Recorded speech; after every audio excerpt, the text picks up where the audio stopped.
$5 trillion की economy बनाना है, world की थर्ड लार्जेस्ट अर्थव्यवस्था बनना है। यह उसी समय संभव होगा जब हमारा एग्रीकल्चर ग्रोथ ये 22 से 24% तक जाएगा। और इसमें सबसे बड़ा महत्वपूर्ण नीति जो हमारी सरकार ने स्वीकार की है वो diversification of agriculture towards energy and power sector. अब इसका कितना बड़ा इम्पैक्ट होता है कि जब एक समय हमारे यहाँ जब इथेनॉल की शुरुआत हुई तो ये भी चर्चा हुई कि फूड वर्सेस फ्यूल, बहुत चर्चा हुई। आज हमारे देश में फूड सरप्लस है, surplus rice, surplus wheat, surplus corn, surplus sugar, हमें रखने के लिए जगह नहीं है।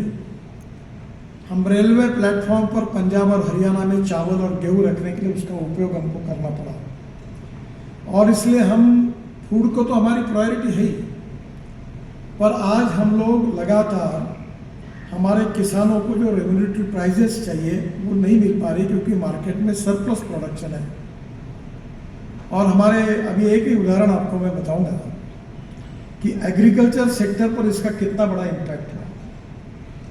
जब बात हुई कि मक्के से इथेनॉल बनाने की, तो वही बात आई कि फूड वर्सेस फ्यूल की चर्चा हुई। काफ़ी लोगों ने अपनी बातें रखी। में अंतिमता जब प्रधानमंत्री के सामने कैबिनेट में चर्चा हुई तब आग्रह से हम सब लोगों ने मैंने उनको प्रार्थना की एक बार ट्राई तो करके देखी। और मुझे खुशी है कि कॉर्न की MSP 1800 रुपये क्विंटल थी और मार्केट प्राइस 1200 रुपये क्विंटल थी। और जब से इथेनॉल शुरू हुआ अब बिहार और यूपी में कॉर्न की प्राइस 2600 से 2800 रुपये क्विंटल हुई। अब कॉर्न का जो एकरेज है वो 3 गुना बढ़ा है।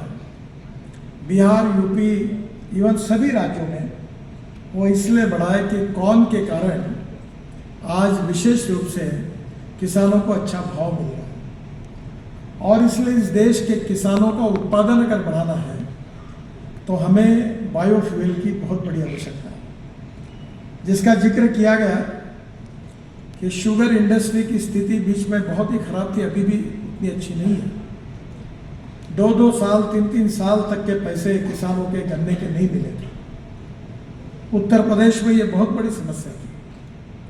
और स्वाभाविक रूप से उस समय जब इथेनॉल शुरू हुआ उसके कारण 3-3, 4-4 साल जो पैसे नहीं मिल रहे थे, आज लगभग किसानों को उनके पैसे मिल रहे हैं, शुगर इंडस्ट्री दे रही है। इसका कारण अगर कोई है तो इथेनॉल का प्रोडक्शन है।